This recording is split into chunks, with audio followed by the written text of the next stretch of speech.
Your first youth coach didn't ask your name. He just looked at your shoulders and said, tight end. Didn't matter that you dreamed of throwing touchdowns or dancing in the end zone. You were too fast for the linemen, too big for the receivers. So they threw you into football purgatory and said, block him, now run a route.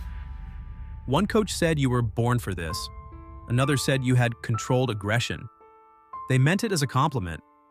But even as a kid, you weren't sure if the violence on the field was the only kind you carried.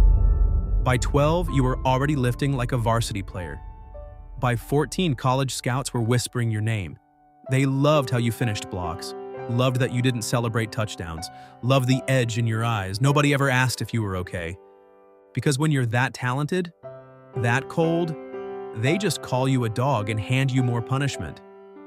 You were a generational tight end before you were old enough to drive. And behind the stats, the mixtapes, the D1 offers, there was a storm building. High school Friday nights, you were a nightmare matchup. Too big for corners, too fast for linebackers. You were clearing out safeties with drag routes and putting dudes in body bags on trap blocks. The weight room was your sanctuary, the end zone, your kingdom. Coaches said you were the prototype. Recruiters flew across the country just to watch you flatten a linebacker and catch a fade on the very next play. You were a blue-chip, 5-star, can't-miss prospect, the kind that schools fight over, and they said, you're the next Gronk. Not knowing Gronk's had 3 back surgeries, 4 arm breaks, and walks like a Lego man when it rains. You didn't ask questions, you signed the letter. Chose a program that said you'd be featured in the offense. They had a tight end tradition, multiple guys in the league. The tight end room was sacred. The weight of legacy? Heavy. You arrived at camp ready to become a legend. First day, the strength coach called you a savage. Second day, you cracked a safety's helmet in practice. By the end of week 1, they were saying you could be a day 1 starter.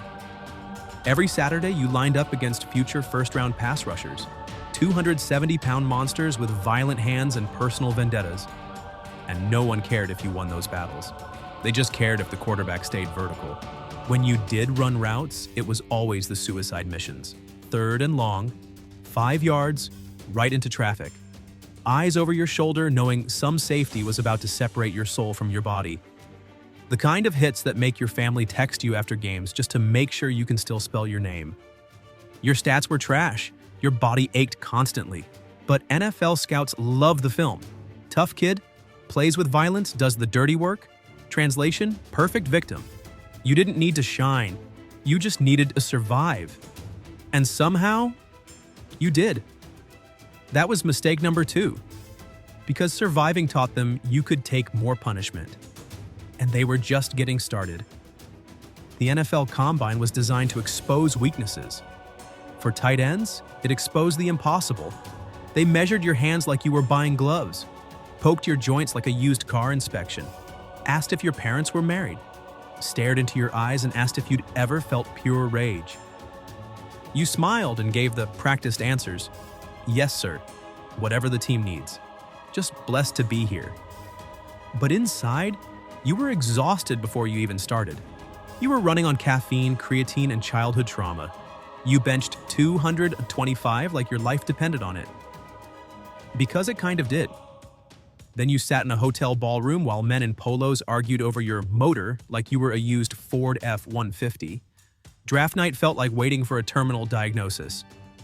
First round, 5 receivers went, 0 tight ends. Second round, 7 offensive linemen, still waiting. Finally, pick 47, buried in the middle of round 2. You hung up the phone, hugged your mom, and cried like you'd made it. For a moment, you actually believed it. The first time you walked into the NFL facility, you felt it. The silence, the tension, the fact that nobody made eye contact, unless they were trying to size you up. Veterans didn't waste words on rookies. Other rookies were lying and pretending they weren't terrified. Your tight ends coach handed you an iPad and said, "Learn it by tomorrow." The playbook wasn't thick. It was hostile. Formations, adjustments, hot reads, audibles. Half your job was knowing everyone else's job. Training camp felt like prison with protein shakes. You woke up sore, went to bed limping. Coaches screamed about pad level while your neck stung from yesterday's goal line drill. Your only job was to survive. and not screw up. Week 1, you chipped a defensive end and felt your ribs shift like broken piano keys. Week 6, dislocated your pinky, popped it back in during the huddle because there's no such thing as hurt at your position. Week 9, Week 12, your hamstring pulled, but you played through it because the backup was worse. Years 2 and 3 were your development phase. Translation: they broke you in properly. Defensive coordinators figured out your tendencies. They matched your blocking downs with their biggest defensive end. They defended your routes with their quickest linebacker or strongest safety. Every play was a mismatch by design. But somehow you started to figure it out. Your hands got better. Your route running sharpened. Your blocking improved from desperation to competence. Year 3, 500 yards receiving, solid blocking grades.